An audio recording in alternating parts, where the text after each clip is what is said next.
Hello, and welcome to this edition of Stress Less. In this edition, we had a conversation with Margaret DeMarino, an instructor at Asnuntuck and a corporate trainer. Margaret started our conversation by telling us a little bit about the work she does. I'm what they call a corporate trainer, and I train for corporations and state and service training. And obviously, one topic I've been training a lot on lately is coping with COVID-19 stress while teleworking and mental wellness. I had a commissioner of a large agency say, we're really concerned about our people. We want to make sure everybody feels healthy during this pandemic. I teach a lot of other courses too, ranging from communication to grammar and punctuation to supervisory skills. So maybe when you all graduate and get into the workforce, you can come to some of my workshops. I'd love to have you. Okay, thank you very much, Margaret, and thank you for being here. So a lot of people are feeling pretty stressed right now with the whole COVID situation, but sometimes people feel like they're the only ones that are struggling. You work with all kinds of populations, instructors, students, people in the business world. What are the common things that you're seeing? What issues are you seeing? Well, it's interesting that you asked because last semester, so we started March 13th, the school started shutting down. By March 15th, I was online teaching. And that semester, the entire semester, people were kind of like, yeah, this is weird. We don't know what's happening. I had only one student, only one person I knew that had COVID. That was it. But this semester, it's a different story. Everybody, I had one person say 20 of her family has COVID. I know so many people, almost every class I'm getting, people have COVID. So of course there's that fear, there's the stress. People are getting a little sick of being from home, either working remotely or studying remotely. And so I think that it's beginning to wax and wane. So one thing I want to make you aware of is there's this concept one of my friends called the Corona coaster. And being on the Corona coaster is up and down. And some days you're okay. Some days if you're introverted and you like kind of working independently, you're okay with it. And then all of a sudden it hits you. And I think we have to allow for that it's not just like, oh, I'm okay, it's getting better. But to really realize that there are going to be peaks and valleys. And there's going to be times when it's just going to hit you out of nowhere that it's not okay. I can't do my normal type of activity. My niece, who has a 4-year-old, said it broke her heart because her 4-year-old would say, Mommy, remember when we used to? Fill in the blank. Remember when we used to do this? A 4-year-old doing that. So we're all feeling it on some level. You are not alone. Whoever you are listening to this, you're not alone. We're all feeling it. We're all mourning and grieving the ease at which we lived our old life. I miss Marshalls. I miss going in there on the way home from work and buying something, or I miss just kind of meeting friends and hanging out and having a beer, or, a million different things we all miss. So, hopefully there'll be an end in sight. And I'm now coining officially the phrase after COVID. Life will be different after COVID. And I truly believe that's going to happen. And so in the meantime, we have to buckle down. It's going to be the cold of winter now that we're going into. Winter kind of magnifies depression or magnifies any feelings of blueness. I did simple things like order firewood because if I'm going to be inside a lot, I want to have a cozy fire. So maybe you can encourage your families to do that and think about indoor activities that you can do. But you're not alone. Everybody's going through this. I'm hearing it I've done so many of these workshops and everybody is going through it. One thing that will always stick in my mind is the most amazing man who hired me from a big agency to do COVID-19 telestress workshop. And he just looked in the camera and he goes, I miss people. And it broke my heart because I think we all miss people, we're seeing each other on screen and it's lovely, but it's not the same thing. So that's going to be something that we're all going to have to deal with. But please keep in mind, it's only temporary. It's not going to be forever. You will go to classes, you'll see teachers, you'll shake hands with people again. And, just take the deep breaths, manage your stress the best you can, and have a stress management plan. And we can talk about that a little bit if you'd like. So one thing to manage stress, I truly believe, is it helps if you kind of are aware of what's going to trigger you and if you could see it coming a little bit. But the more you have like a routine and joyful things that you find in your day. So I'm a big advocate of having like a morning routine. So if you get a chance, Google "make your bed" speech. Just Google it. It'll be life changing. I'm going to tell you the story about George. He is right out of college. He's working for a huge agency in a very responsible position as a scientist, and but he still, wasn't out of college long before the pandemic hit. So the first time he came to my class, it was a 3-session class. He enrolled with, like a really beautiful sweatshirt that has like a hood on it that he could, kind of nestle into. And he looked like he didn't even brush his hair. And he talked about openly about how difficult it was for him. He said, I roll out of bed at 4 o'clock and I'm working next to my bed. I have sleep still in my eyes. I'm just really, it feels really awkward to be working. And so I encouraged him to have what I call a morning routine. And so did everybody else. So the next time he came in, I had him promise to make his bed because I said, I bet you're not making your bed. And he goes, no. So there's a wonderful speech by a Navy SEAL. I think it's yes, he does Navy SEAL training, but he's an admiral in the Navy. And he talks about making your bed. And he says, if you make your bed, the first task of the day is completed. And then it starts off the day with the right steps. And he said, if you by any chance have a miserable day, and trust me, we've all had some miserable days, I have, then at least you go into a made bed. You can feel like at least you're not like a slob or, slumming here or whatever the word would be. You just want to feel like, you're honoring and respecting yourself. And I think that's part of stress management. So have a morning routine, get up, make your bed. What are the next 3 or 4 things you're going to do? Maybe do a 10-minute meditation on YouTube. There's so many guided visualizations for anxiety, for stress relief, for even ones for the coronavirus. I did one that says that if I get exposed to it, then it doesn't take hold in my body. And that's no excuse for not mask wearing or something. We still want to do all the precautions, but we want to really feel genuinely we're taking care of ourselves. People are talking about the pandemic pounds, the quarantine 15 pounds, the COVID-19 pounds.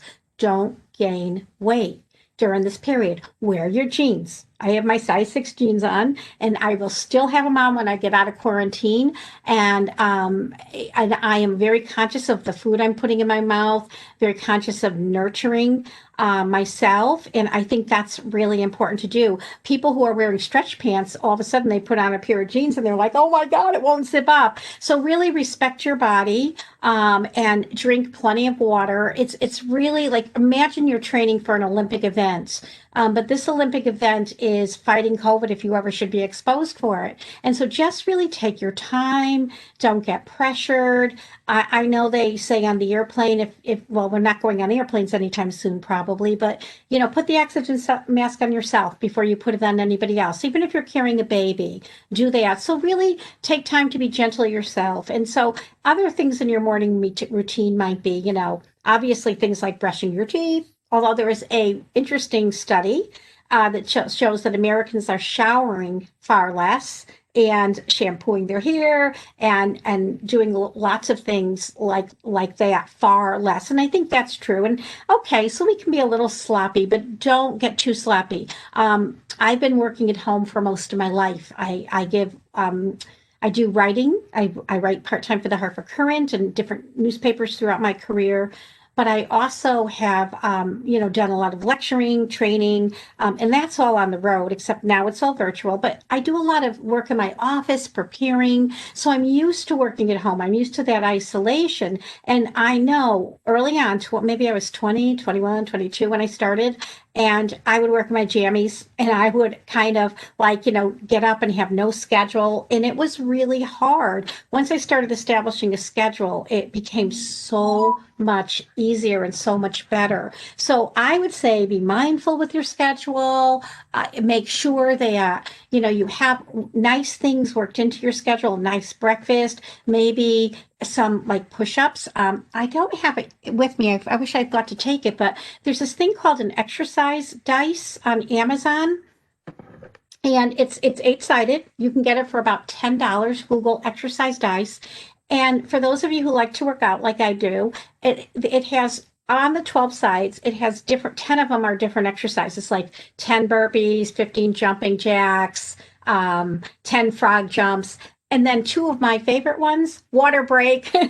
So what you do is you roll the dice and you do whatever exercise. So that's the way you can keep fit during the day. Even if, like, I do Zoom workouts almost every morning for an hour, but like, let's say maybe you don't have that in your repertoire, just even to do something small like that, to do 20 jumping jacks or 15 jumping jacks, it reminds your body to move and it gets you out of any kind of like stagnant energy that you could be in your body, right? Because we don't want to get stagnant or just kind of, get on the couch and binge watch Netflix or, just constantly do nothing around the house except we get up to study. We really want to make our life meaningful. And so what's going to help you is a routine and really setting the tone in the morning. So I mentioned things like making your bed, like maybe drinking a glass of water, have a big glass of water right next to your bed, with a water bottle, and do a glass of water first thing in the morning.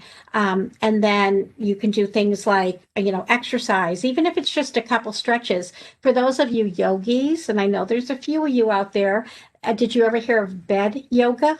I know it sounds a little strange, but it is an actual thing where you can do bed yoga, where there are exercises for when you wake in the morning or you go to bed at night, where you can actually do stretches and you can do, it's just meant to be gentle, but that kind of sets the tone for your body to be in a calm, receptive, manner. So, because you don't want to be stressed out by all this stuff going around us. And so those are all good things that you can do in addition to YouTube videos. One of the biggest things you'll hear from me is breathe. To do pursed lip breathing. Hey, so Angelina and Deborah. So are you willing to breathe with me? So we're going to do a little breathing exercise. And what I'm going to do is I'm going to do something really special for you. It's it's a bell. I got this outside of Tokyo. I'm sorry, in Kansai in Japan when I was going to Mount Fuji on a Buddhist pilgrimage of all things. And I bought this in a store, and it's a beautiful bell. These bells are bowl bells, and they make gorgeous sounds. And we are all vibrational human beings. Like, we all vibrate. Just if you don't believe you vibrate, just close your eyes and listen to the hummings and going ons of your internal body. So to really kind of just give a moment for our body to be with silence and vibration is really important. And to meditate. So Eckhart Tolle, who's a big spiritual leader, he said, one mindful breath in and out is a meditation. We don't have to do anything fancy. We don't have to go to a mountaintop. Just to be focusing on our breathing every day. And this might be something you might want to do in a corner of your room or corner of your house. Just maybe set a candle. You don't even have to sit cross-legged if you don't want. You could sit in your chair. You can sit on your bed and do this.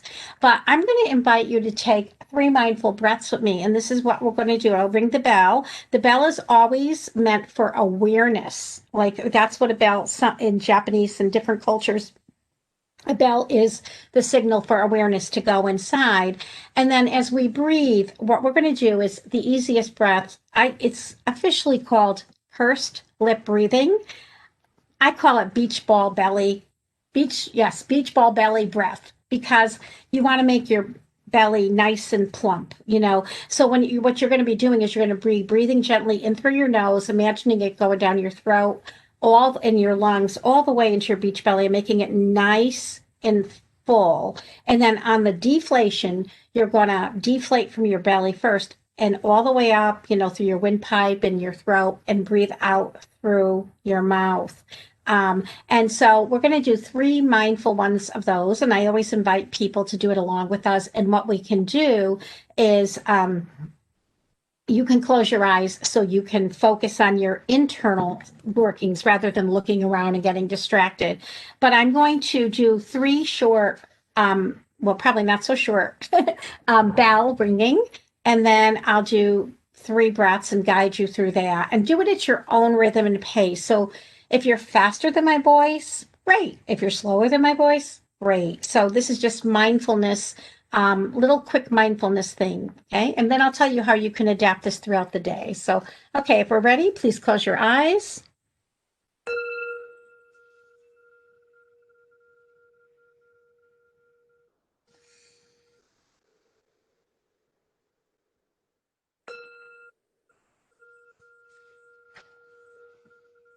Become aware of the inside.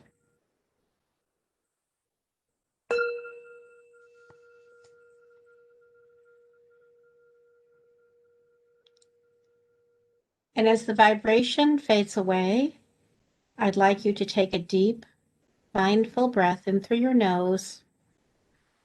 Imagine it going all the way down to your tummy, nice and full.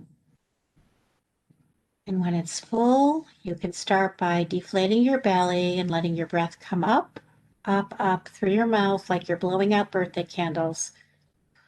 Pursed lipped breathing, like your mouth is in the shape of blowing out birthday candles. And when you're ready, I'd like you to try it again. Nice, deep, slow in-breath, making your belly nice and full. No judgment here. And when your belly is fully extended, just start deflating it. Imagining you're blowing into a flute, or the out-breath is going like you're blowing out birthday candles. And the next time you do this, I want to invite you to say a word like peace, calm, love, success, accomplishment. And as you breathe in, choose one of those words or one of your own and breathe in and say the word. And when you're ready to exhale, say COVID-19.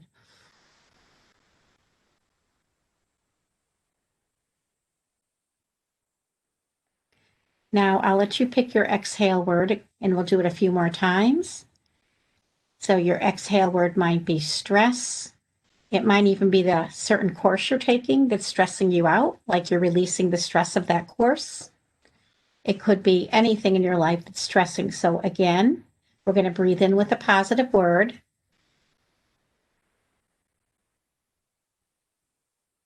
And as we breathe out your negative word. And we'll do it 2 more times. Breathing in the positive.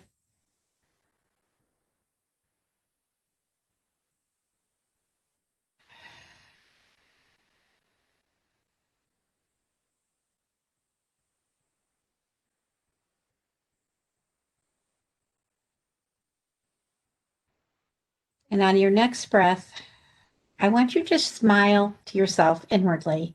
Just a gentle smile.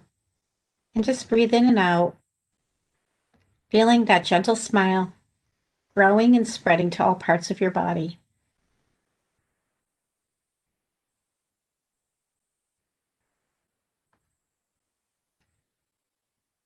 Being aware is so important. Take time during the day to be aware.